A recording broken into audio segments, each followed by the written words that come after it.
Bismillahirrahmanirrahim. Rabbi syrah li sadri wa yassir li amri wahlul 'uqdatam min lisani yafqahu qawli. Nukilan Presiden PAS Tuan Guru Haji Abdullah Diawang bertajuk Selamatkan Diri dan Negara bersama Kumpulan Islam. Muqaddimah. Wajib adanya kumpulan Islam. Firman Allah Subhanahu wa Ta'ala yang bermaksud, dan hendaklah ada antara kamu segolongan umat yang menyeru kepada kebajikan, menyuruh kepada perkara yang ma'ruf dan mencegah daripada perkara yang mungkar, dan merekalah orang-orang yang beruntung. Surah Ali Imran ayat 104. Mengikut bahasa Al-Quran, perkataan ummah di sini bermakna jemaah Islam. Selain itu, digunakan juga beberapa perkataan yang seerti dengannya, yaitu hizb seperti parti, ta'ifah kumpulan, dan qaum yakni kaum. Perkataan ummah dalam Al-Quran memberi maksud yang pelbagai makna. Ummah dengan makna waktu dan ketika, sebagaimana firman Allah Subhanahu wa Ta'ala yang bermaksud, dan sesungguhnya jika kami undurkan, yakni tangguhkan azab daripada mereka sampai ke suatu waktu yang ditentukan, nescaya mereka akan berkata, apakah yang menghalanginya? Ingatlah, pada waktu azab itu datang kepada mereka, tidaklah dapat dipalingkan daripada mereka, dan mereka diliputi oleh azab yang dahulunya mereka selalu memperolok-olokkannya. Surah Hud ayat 8. Ummah dengan makna imam atau pemimpin, sebagaimana firman Allah Subhanahu wa Ta'ala yang bermaksud, sesungguhnya Ibrahim ialah seorang imam, pemimpin yang dapat dijadikan teladan, lagi patuh kepada Allah dan hanif, yakni lurus, dan sekali-kali bukanlah dia termasuk orang-orang yang mempersekutukan Tuhan. Surah An-Nahl ayat 120. Ummah dengan makna ajaran yang diikuti atau dianut, sebagaimana firman Allah Subhanahu wa Ta'ala yang bermaksud, bahkan mereka berkata, sesungguhnya kami mendapati bapa-bapa kami menganut suatu agama, dan sesungguhnya kami orang-orang yang mendapat petunjuk dengan mengikuti jejak mereka. Surah Al-Zukhruf ayat 22. Ummah dengan makna sekumpulan orang, sebagaimana firman Allah Subhanahu wa Ta'ala yang bermaksud, dan tatkala ia sampai di sumber air negeri Madian, ia menjumpai di sana sekumpulan orang yang sedang memberikan minuman kepada ternakan mereka, dan ia menjumpai di belakang orang banyak itu 2 orang wanita yang sedang menghambat ternakan mereka. Musa berkata, apakah maksudmu dengan berbuat begitu? Kedua-dua wanita itu menjawab, kami tidak dapat memberikan minuman kepada ternakan kami sebelum pengembala-pengembala itu memulangkan ternakan mereka, sedang bapa kami ialah orang tua yang telah lanjut umurnya. Surah Al-Qasas ayat 23. Ummah dengan makna kumpulan yang menganut suatu agama, sebagaimana firman Allah Subhanahu wa Ta'ala yang bermaksud, bagi tiap-tiap umat telah kami tetapkan syariat tertentu yang harus mereka lakukan, maka janganlah sekali-kali mereka membantah kamu dalam urusan syariat ini, dan serulah mereka kepada agama Tuhanmu.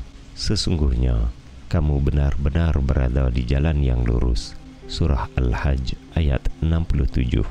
Ummah dengan makna suatu jemaah atau kumpulan parti daripada kalangan mereka yang menganut agamanya, sebagaimana firman Allah Subhanahu wa Ta'ala yang bermaksud, dan hendaklah ada antara kamu, yakni orang-orang beriman, segolongan umat yang menyeru kepada kebajikan, menyuruh kepada perkara yang ma'ruf, dan mencegah daripada perkara yang mungkar. Merekalah orang-orang yang beruntung. Surah Ali Imran ayat 104. Ciri-ciri jemaah Islam. Perkataan ummah yang dimaksudkan dalam surah Ali Imran ayat 104 itu ialah kumpulan, jemaah atau parti daripada kalangan umat Islam. Maka ditegaskan bahawa hukumnya wajib kifayah adanya satu kumpulan daripada kalangan umat Islam seluruhnya yang bercirikan dakwah kepada al-khair, yad'una ilal khair, menyeru kepada kebajikan, amar ma'ruf, ya'muruna bil ma'ruf, menyuruh kepada kebaikan, nahi mungkar, yanhauna 'anil munkar, mencegah kemungkaran. Para ulama tafsir menghuraikan maksud kebajikan dalam ayat tersebut ialah ad-din, yakni Islam yang sempurna yang dibawa oleh semua Rasul alaihissalam sejak Nabi Adam alaihissalam sehinggalah Nabi akhir zaman Nabi Muhammad sallallahu alaihi wasallam. Setelah diterima Islam dengan penuh keimanan, maka dilaksanakan segala ajarannya dengan mengerjakan amal yang soleh dengan makna yang lengkap bersama peranan diri manusia sebagai makhluk dalam hubungan dengan Allah, yakni ibadat, serta hubungannya dengan manusia dan makhluk yang lain dalam lapangan yang luas seperti khilafah, siasah atau politik. Kesemuanya diberikan pahala. Demikian juga hendaklah menunaikan amanah, yakni menegakkan syariat Allah, sama ada mengerjakan perkara yang wajib, sunat, dan yang diizinkan oleh agama Islam, ataupun meninggalkan perkara yang diharamkan. Kemudian perkara yang baik hendaklah disuruh, sehingga diperintahkan dalam perkara yang wajib dan diizinkan dalam perkara yang diharuskan tanpa sebarang paksaan. Adapun mencegah kemungkaran itu hendaklah dilakukan apabila manusia meninggalkan perintah yang wajib atau mengerjakan perkara yang haram. Seterusnya, meninggalkan kemungkaran itu ialah menolak perkara yang diharamkan dalam lapangan yang sama sebagaimana yang disebutkan di atas. Maka diberikan pahala amal soleh kepada sesiapa yang meninggalkannya dan berdosa bagi sesiapa yang melakukannya. Segala kebajikan hendaklah diperintah dan kemungkaran hendaklah dicegah. Mencegah kemungkaran itu hukumnya kadang-kadang fardu ain ke atas tiap-tiap orang muslim berdasarkan sabda Rasulullah sallallahu alaihi wasallam. Sesiapa dalam kalangan kamu melihat perkara mungkar, maka hendaklah mengubah dengan tangannya. Jika tidak mampu, maka dengan lidahnya. Jika tidak mampu, maka membenci dengan hatinya, dan membenci dengan hati itu adalah selemah-lemah iman. Riwayat Muslim nomor 49. Sabda Rasulullah sallallahu alaihi wasallam lagi yang bermaksud, tiada seorang nabi pun yang dilantik oleh Allah kepada satu-satu umat sebelumku pada zaman terdahulu, melainkan bersamanya para pengikut yang setia, para sahabat yang kuat berpegang dengan ajarannya dan mengikuti perintahnya. Kemudian, selepas kewafatan Nabi itu, terdapat dalam kalangan pengikutnya yang menyeleweng daripada ajarannya, sehingga mengada-adakan dengan bercakap apa yang tidak dilaksanakan, yakni berbohong, dan membuat apa yang tidak disuruh. Maka sesiapa yang berjihad dengan tangan, yakni tenaga, bagi mencegahnya, nescaya dia beriman. Dan sesiapa yang berjihad dengan lidahnya, nescaya dia juga beriman. Dan sesiapa yang berjihad dengan hatinya, yakni membenci dan tidak redha, nescaya dia beriman. Dan tiada lagi iman selepas itu, walaupun sebesar biji yang paling halus, berkecuali tanpa menentangnya. Riwayat Muslim nomor 50. Hadis di atas menunjukkan bahwa hukum mencegah kemungkaran adalah fardu ain, diwajibkan kepada setiap orang Islam. Ia bertepatan dengan sabda Rasulullah sallallahu alaihi wasallam yang bermaksud, masih ada dalam kalangan umatku satu kumpulan yang zahir, yakni bangkit menegakkan kebenaran, yakni Islam. Mereka tidak dapat dimudaratkan, yakni tidak dapat dihapuskan oleh sesiapa yang mengecewakannya, sehinggalah tibanya ketentuan Allah. Namun mereka tetap dalam keadaan sebegitu, sama ada menang ataupun mati tanpa menyerah kalah. Riwayat Muslim 1920. Hadis ini pula menunjukkan adanya satu kumpulan yang menunaikan perintah fardu kifayah dengan berdakwah, amar ma'ruf dan nahi mungkar yang diperjuangkan, sehingga dapat menegakkan sebuah negara dan mendapat kuasa memerintah kerajaan. Firman Allah Subhanahu wa Ta'ala yang bermaksud yaitu orang-orang yang telah diusir dari kampung halaman mereka tanpa alasan yang benar, kecuali kerana mereka berkata, Tuhan kami hanyalah Allah, dan sekiranya Allah tidak menolak keganasan sebahagian manusia dengan sebahagian yang lain, tentulah telah dirobohkan biara-biara Nasrani, gereja-gereja, rumah-rumah ibadat orang Yahudi, dan masjid-masjid yang di dalamnya banyak disebut nama Allah. Sesungguhnya Allah pasti menolong orang yang menolong agamanya. Sesungguhnya Allah benar-benar maha kuat lagi maha perkasa, yaitu orang-orang yang jika kami teguhkan kedudukan mereka di muka bumi, nescaya mereka mendirikan sembahyang, menunaikan zakat, menyuruh berbuat yang ma'ruf dan mencegah daripada perbuatan yang mungkar, dan kepada Allah jua kembali segala urusan. Surah Al-Hajj ayat 40 hingga 41. Perkara ini dilakukan oleh Rasulullah SAW sehingga berhijrah ke Madinah dan mendirikan sebuah kerajaan yang bersifat dengan perkara-perkara yang telah disebutkan dalam firman Allah Subhanahu wa Ta'ala itu.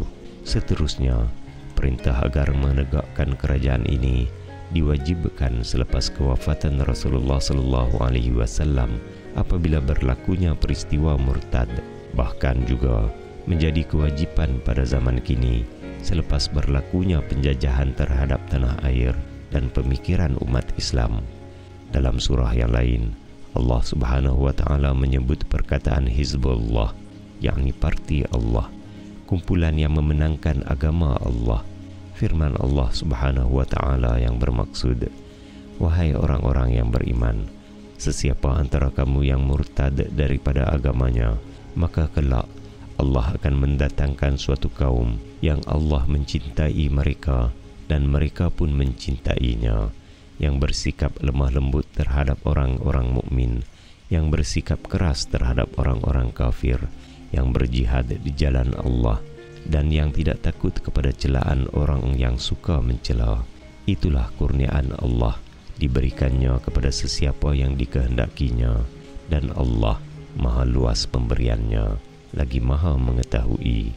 Sesungguhnya penolong kamu hanyalah Allah, Rasulnya, dan orang-orang yang beriman, yang mendirikan solat dan menunaikan zakat, seraya mereka tunduk kepada Allah. Dan sesiapa yang mengambil Allah, Rasulnya, dan orang-orang yang beriman menjadi penolongnya, maka sesungguhnya pengikut agama Allah itulah yang pasti menang. Surah Al-Ma'idah ayat 54 hingga 56. Seterusnya dinyatakan pula sifat parti Allah, yakni kumpulan yang berjuang menegakkan agama Allah itu dengan ciri-ciri yang berikut.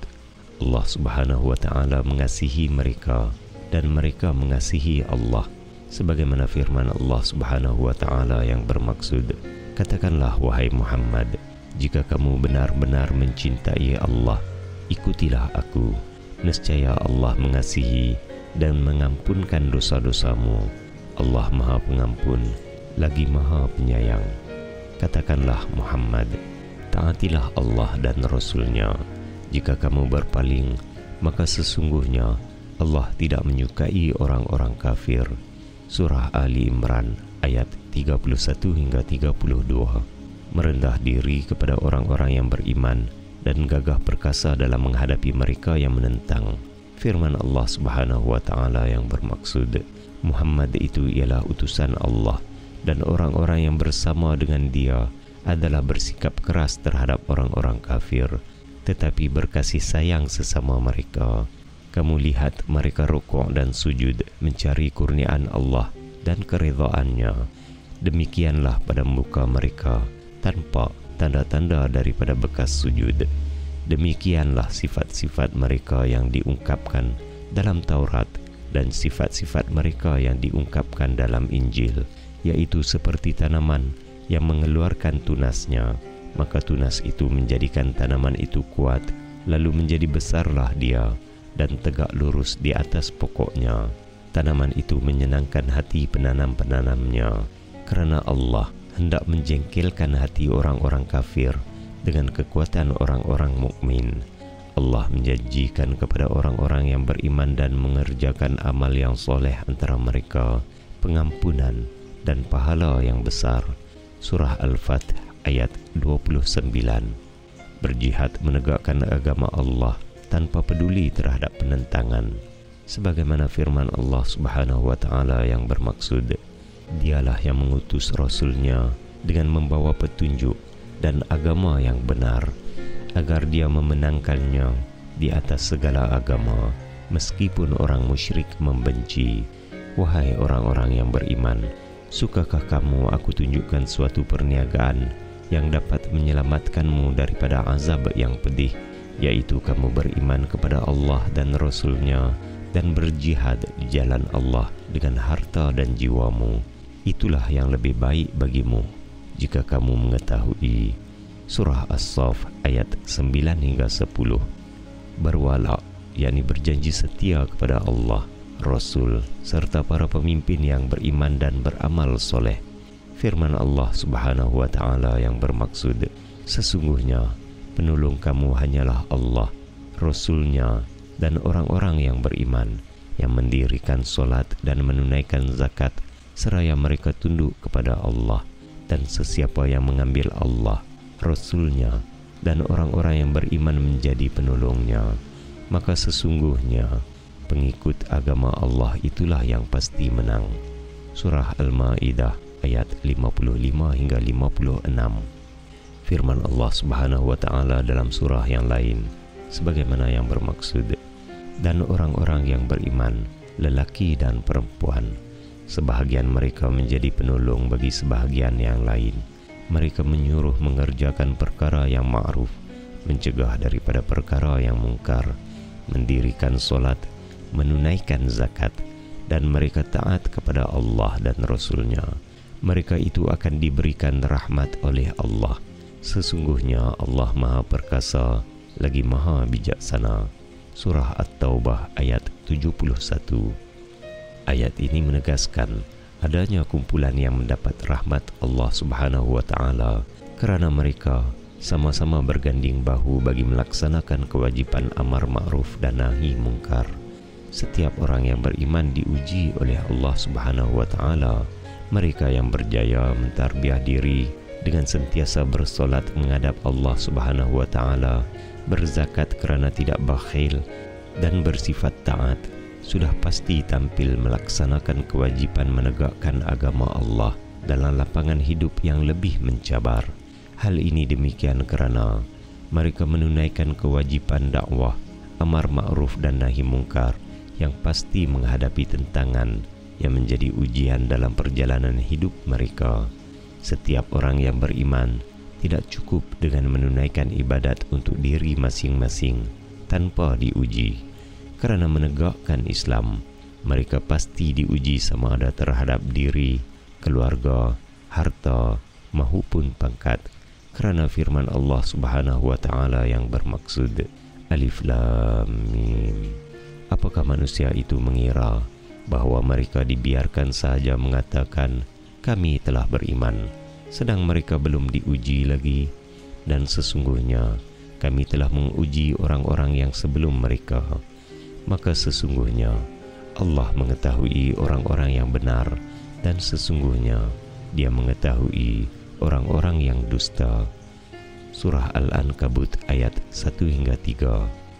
Firman Allah Subhanahu wa Ta'ala lagi yang bermaksud, apakah kamu mengira bahawa kamu akan masuk syurga padahal belum datang kepadamu cubaan sebagaimana halnya orang-orang yang terdahulu sebelum kamu? Mereka ditimpa oleh malapetaka dan kesengsaraan serta digoncangkan dengan bermacam-macam cubaan, sehinggalah berkatalah Rasul dan orang-orang yang beriman bersamanya, bilakah datangnya pertolongan Allah? Ingatlah, sesungguhnya pertolongan Allah itu amat dekat. Surah Al-Baqarah ayat 214. Apabila kewajipan tersebut dilaksanakan, maka ia meletakkan umat Islam terpilih di sisi Allah Subhanahu wa Ta'ala mengatasi umat yang lain. Hal ini dijelaskan oleh firman Allah Subhanahu wa taala yang bermaksud, kamu ialah umat terbaik yang dilahirkan untuk manusia, kerana kamu menyuruh kepada perkara yang ma'ruf, mencegah daripada perkara yang mungkar, dan beriman kepada Allah. Sekiranya ahli kitab beriman, tentulah itu lebih baik bagi mereka. Antara mereka ada yang beriman, dan kebanyakan mereka ialah orang-orang yang fasik. Surah Ali Imran ayat 110. Allah Subhanahu wa taala melaknat kaum Bani Israel kerana telah meninggalkan kewajipan amal ma'ruf dan nahi mungkar. Firman Allah Subhanahu wa taala yang bermaksud, telah dilaknati orang-orang kafir daripada kalangan Bani Israel dengan lisan Daud dan Isa putra Maryam. Oleh hal yang demikian, disebabkan mereka derhaka dan selalu melampaui batas. Mereka antara satu sama lain tidak melarang tindakan mungkar yang selalu mereka perbuat. Sesungguhnya amat buruklah apa yang selalu mereka perbuat. Surah Al-Ma'idah ayat 78 hingga 79.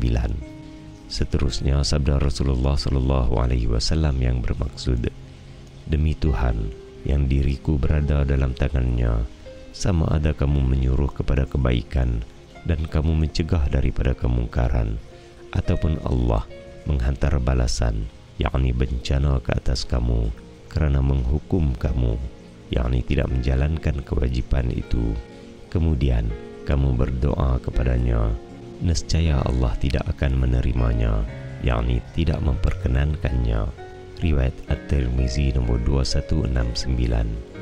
Hubungan dengan orang bukan Islam. Adanya masyarakat majmuk dalam sesebuah negara Islam tidak menjadi halangan untuk Islam itu memimpin. Malah Allah Subhanahu wa taala mengizinkan adanya hubungan dengan orang bukan Islam yang tidak ekstrim, yakni tidak bermusuh terhadap Islam dan umatnya. Sebaliknya, haram menjalinkan hubungan atau wala', yakni taat kepada mereka yang ekstrim. Hal ini berdasarkan firman Allah Subhanahu wa taala yang bermaksud, mudah-mudahan Allah menimbulkan kasih sayang antaramu dengan orang-orang yang kamu musuhi antara mereka, dan Allah adalah Maha Kuasa, dan Allah Maha Pengampun lagi Maha Penyayang. Allah tidak melarang kamu untuk berbuat baik dan berlaku adil terhadap orang-orang yang tiada memerangimu kerana agama, dan tidak pula mengusir kamu dari negerimu. Sesungguhnya Allah menyukai orang-orang yang berlaku adil. Sesungguhnya Allah hanya melarang kamu menjadikan sebagai kawanmu orang-orang yang memerangimu kerana agama dan mengusir kamu dari negerimu, dan membantu orang lain untuk mengusirmu. Dan sesiapa yang menjadikan mereka sebagai kawan, maka mereka itulah orang-orang yang zalim. Surah Al-Mumtahanah ayat 7 hingga 9. Ayat ini menyatakan batas sempadan dalam masyarakat majmuk. Antaranya ialah tidak wala' kepada orang yang bukan Islam. Firman Allah Subhanahu wa taala lagi yang bermaksud, khabarkanlah kepada orang-orang munafik bahwa mereka akan mendapat siksaan yang pedih, yaitu orang-orang yang mengambil orang-orang kafir menjadi teman-teman penolong dengan meninggalkan orang-orang mukmin. Apakah mereka mencari kekuatan di sisi orang kafir itu? Maka sesungguhnya semua kekuatan ialah kepunyaan Allah.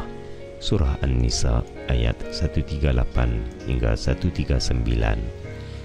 Hubungan dengan orang bukan Islam adalah bagi menunjukkan benar dan adilnya Islam, bukan kerana wala' sehingga mengharapkan kemenangan melalui sebab tersebut. Akibatnya mereka melupakan pertolongan Allah Subhanahu wa taala yang mewajibkan Islam memimpin. Wajib bersama kumpulan Islam. Semua urusan menegakkan Islam itu dilaksanakan oleh kumpulan Islam yang telah disebutkan sebelum ini. Sebuah kumpulan yang menjadi benteng ketahanan umat Islam sehingga akhir zaman dunia ini.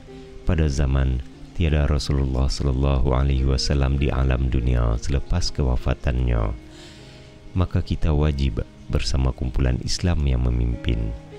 Hadis sahih riwayat Imam Al-Bukhari rahimahullah Dan Imam Muslim rahimahullah daripada Huzaifah bin Al-Yaman radhiyallahu anhu katanya, orang ramai bertanya kepada Rasulullah sallallahu alaihi wasallam berkenaan kebaikan, dan aku pula bertanya berkenaan kejahatan kerana takut kejahatan itu mengenaiku. Aku bertanya, wahai Rasulullah, kami dulu dalam keadaan jahiliyah dan jahat. Adakah selepas kebaikan ini datang pula kejahatan? Sabdanya, iya. Aku bertanya, adakah selepasnya datang pula kebaikan? Sabdanya, iya. Dalamnya ada kekeruhan. Aku bertanya, apakah kekeruhannya itu? Sabdanya, adanya mereka yang tidak mengikuti petunjukku. Engkau mengenalinya dan engkau mencegahnya. Aku bertanya lagi, adakah selepasnya ada kejahatan? Sabdanya, iya. Adanya mereka yang mengajak masuk ke dalam neraka jahanam. Sesiapa yang menyahutnya, nescaya terjerumus bersama ke dalamnya. Aku berkata, wahai Rasulullah, sebutkan kepada kami sifat mereka. Sabdanya, mereka itu daripada bangsa kita yang kulitnya sama dengan kulit kita dan bercakap dengan bahasa kita. Aku bertanya, apakah perintah Rasulullah kepada saya? Sabdanya, engkau jauhkan diri daripada semua kumpulan mereka dan engkau bersama kumpulan Islam dan pemimpinnya. Aku bertanya, bagaimana kalau tiada kumpulan dan pemimpin? Sabdanya, engkau jauhkan diri daripada semua kumpulan itu walaupun terpaksa menggigit pangkal pun, yakni kalau tidak ada makanan sehingga mati kelaparan dan engkau masih dalam keadaan itu. Riwayat Al-Bukhari nombor 7084 dan Muslim nombor 1847. Kesimpulan, di sini menunjukkan kewajiban bersama kumpulan Islam yang beristiqamah dengan sifat-sifat atau ciri-ciri sebagaimana yang telah disebutkan sebelum ini, yaitu mengajak kepada Islam yang sempurna, melaksanakan amar ma'ruf, mencegah nahi mungkar, menegakkan Islam yang berkuasa memerintah negara yang berdaulat, yakni tamkin. Walau bagaimanapun, kita hendaklah mendekati kumpulan Islam yang tidak memenuhi ciri-ciri ummah atau jemaah supaya mereka bersama menjadi pendukung yang menegakkan agama. Kita juga hendaklah mendekati kumpulan bukan Islam yang berdamai dan tidak ekstrim supaya memberikan peluang kepada Islam untuk memimpin. Demikian juga kita hendaklah menghadapi kumpulan yang bermusuh terhadap Islam dan menolak mereka yang tidak istiqamah sehingga bersekongkol bersama kumpulan Islam dan umatnya. Firman Allah Subhanahu wa taala yang bermaksud, janganlah orang-orang mukmin mengambil orang-orang kafir menjadi wali dengan meninggalkan orang-orang mukmin.